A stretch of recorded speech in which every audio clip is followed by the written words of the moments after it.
Selamat datang kembali di channel YouTube ini. Kali ini saya akan membahas tentang eksistensialisme. Tapi sebelumnya jangan lupa untuk subscribe channel YouTube ini dan juga share atau berbagi video ini ke rekan-rekan akademisi lainnya. Dan semoga bermanfaat. Eksistensialisme berkembang sesudah Perang Dunia Pertama sebagai suatu gerakan dalam pemikiran yang menonjolkan subjektivitas dan kebebasan manusia di seluruh dunia. Aliran pemikiran ini mampu mempengaruhi zaman modern. Aliran ini awalnya berkembang di dunia barat, terutama Eropa, namun pengaruhnya dapat kita rasakan sampai saat ini. Subjektivitas yang berkembang karena aliran ini sangat bermanfaat, karena melahirkan kesadaran akan hak asasi manusia untuk bebas secara kejiwaan. Eksistensialisme menjadi salah satu tonggak pemikiran filsafat abad 20 yang bertujuan untuk membangkitkan aktualisasi diri, untuk menjadi diri yang otonom dan bebas. Sebelum eksistensialisme berkembang pada masa Perang Dunia Pertama, para pemikir seolah terpaku pada permasalahan epistemologi esensialisme, pemikiran yang bermuara pada rasionalisme dan empirisme spekulatif, dari zaman filsafat Yunani hingga zaman modern saat ini. Eksistensialisme itu muncul setelah adanya pertentangan tentang esensi pada persoalan being atau ada. Apakah materialisme ontologi atau idealisme metafisik sebagai yang utama atau tidak? Perang Dunia Pertama telah mengubah cara berpikir manusia dari determinisme menjadi anti-determinisme. Perang Dunia Pertama itu membuka mata semua filsafat bahwa ini bukan hanya tentang persoalan konsepsi. Ini bukan cuma tentang persoalan idealisme atau pikiran kita, tapi ini harus menjadi persoalan realitas.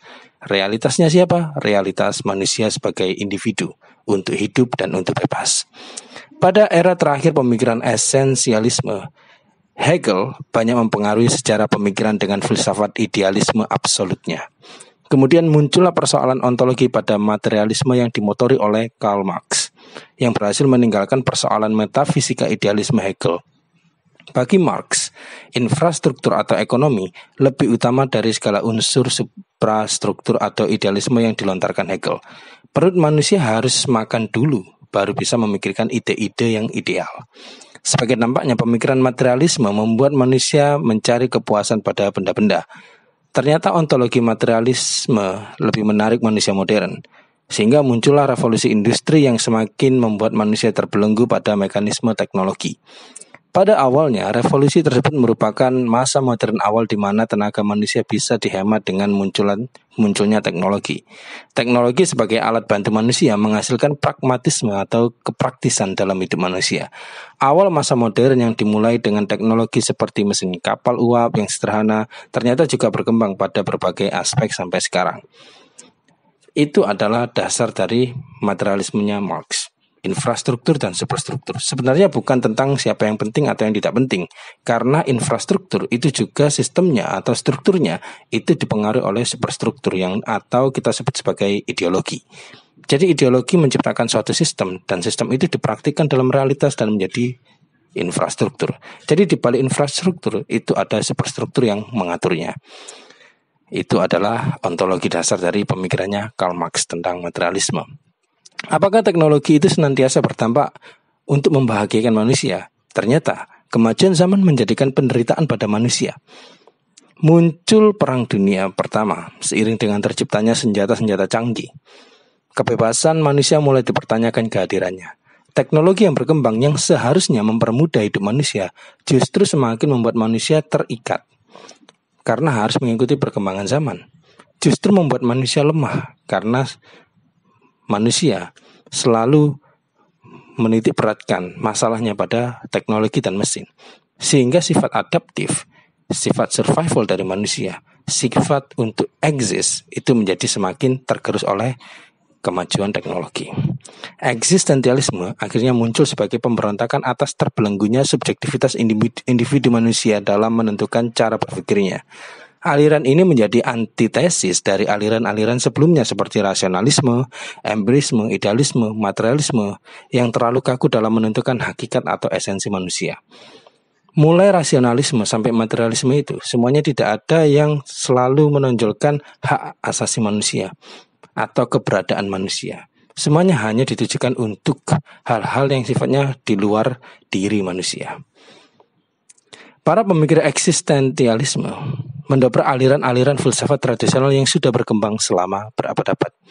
Pada aliran ini, esensi, cara berpikir berdasarkan rasio dan empiris merupakan sesuatu yang deterministik sifatnya. Mereka mulai melihat bahwa kondisi pemikiran yang berlandaskan radikalisme, esensi spekulatif sudah tak cukup untuk menandai keadaan zaman yang sudah beralih dari manual ke mesin. Manusia harus memperhatikan sisi individualnya sebagai eksistensi yang memiliki keunikan dan mampu berkarya. Kebebasan berpikir yang dimulai pada abad 18 dengan tumbangnya absolutisme pada bidang politik melesat sampai sekarang. Pada akhir abad 17 sampai abad 20, filsuf eksistensialisme itu bermunculan seperti filsuf-filsuf Jerman kayak Nietzsche, Jasper, Heidegger, dan filsuf Prancis seperti Gabriel Marcel, Sartre, dan lain sebagainya. Dari mereka semua, Sartre merupakan filsuf eksistensialisme yang berhasil membuat aliran ini berkembang dan cukup populer. Masing-masing filsuf berkembang dengan pemikirannya sendiri tentang manusia sebagai eksistensi dalam menghadapi realitas kehidupan. Persamaan mereka hanya pada cara menonjolkan eksistensi manusia sebagai individu. Namun individualitas yang anti-deterministik telah melahirkan berbagai variasi pemikiran yang berbeda. Misalnya Nietzsche mengatakan bahwa Tuhan telah mati, sedangkan Jasper menonjolkan cinta kasih Tuhan sebagai penentu eksistensi manusia yang juga memiliki cinta kasih. Jasper sangat memperhatikan kondisi spiritual manusia dalam menghadapi hidup. Heidegger mengatakan perubahan dalam filsafat barat dari pertanyaan-pertanyaan metafisis dan epistemologis ke arah pertanyaan yang ontologis, yang merupakan pertanyaan-pertanyaan tentang makna keberadaan manusia. Usaha Heidegger ini merupakan upaya perubahan awal dari determinisme filsafat tradisional kepada subjektivitas manusia dan keberadaannya. Jadi kalau kita berpikir tentang atau ketika belajar tentang eksistensialisme, kita harus menyadari satu hal yang paling utama.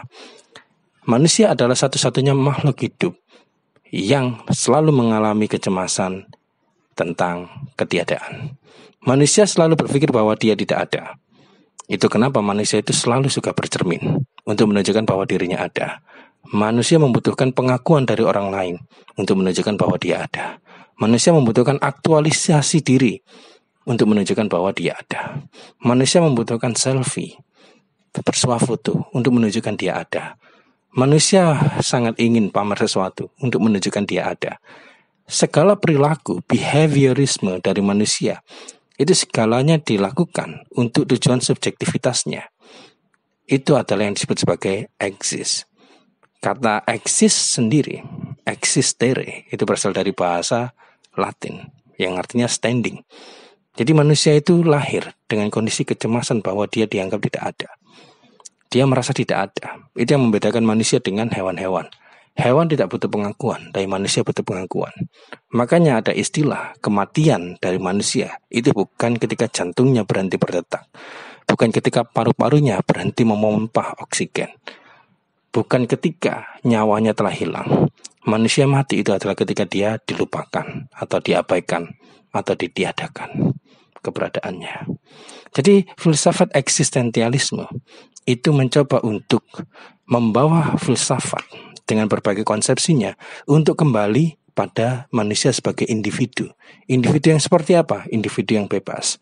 Karena pada dasarnya filsafat-filsafat terdahulu itu mencoba untuk memikirkan suatu masa depan, suatu rencana besar tentang kehidupan, tentang segala hal mengenai dunia dan semesta dan seisinya, tapi melupakan eksistensi manusia itu sendiri.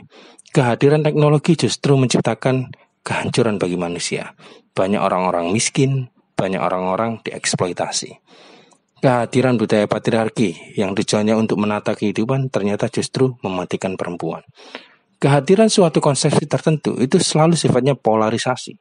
Dan yang menjadi korban utama itu adalah individu dari manusia. Seolah-olah nilai dari seorang individu itu tidak ada harganya jika dibandingkan dengan suatu rancangan besar tentang kehidupan manusia yang lebih baik. Dan ini yang menjadi kesalahan. Harusnya walaupun hanya satu nyawa, walaupun hanya nyawa seorang nenek atau seorang anak kecil, itu harganya sama dengan seluruh manusia. Karena setiap manusia itu memiliki hak untuk eksis atas dasar dirinya sendiri. Keberadaan manusia ketika terlahir itu adalah hak otonom dari manusia dan tidak bisa disandingkan dengan nilai apapun. Jadi ketika kita membicarakan tentang eksistensialisme, kita sedang membicarakan tentang manusia sebagai makhluk yang ada, bukan makhluk yang tiada, yang dimatikan oleh idealisme, yang dimatikan oleh rasionalisme, yang dimatikan oleh hasratnya, yang dimatikan oleh suatu sistem ekonomi, yang dimatikan oleh industri, yang dimatikan oleh segala hal. Jadi manusia itu harus menjadi manusia sebagai manusia yang individu, yang bebas dan yang otonom. Saya akan membahas tentang Sartre setelah pertemuan ini atau setelah video ini, dan semoga bisa memberikan manfaat dan semoga video ini bisa menjadi suatu pengantar sebelum saya membahas tentang Jean-Paul Sartre. Oke, terima kasih. Thanks for watching.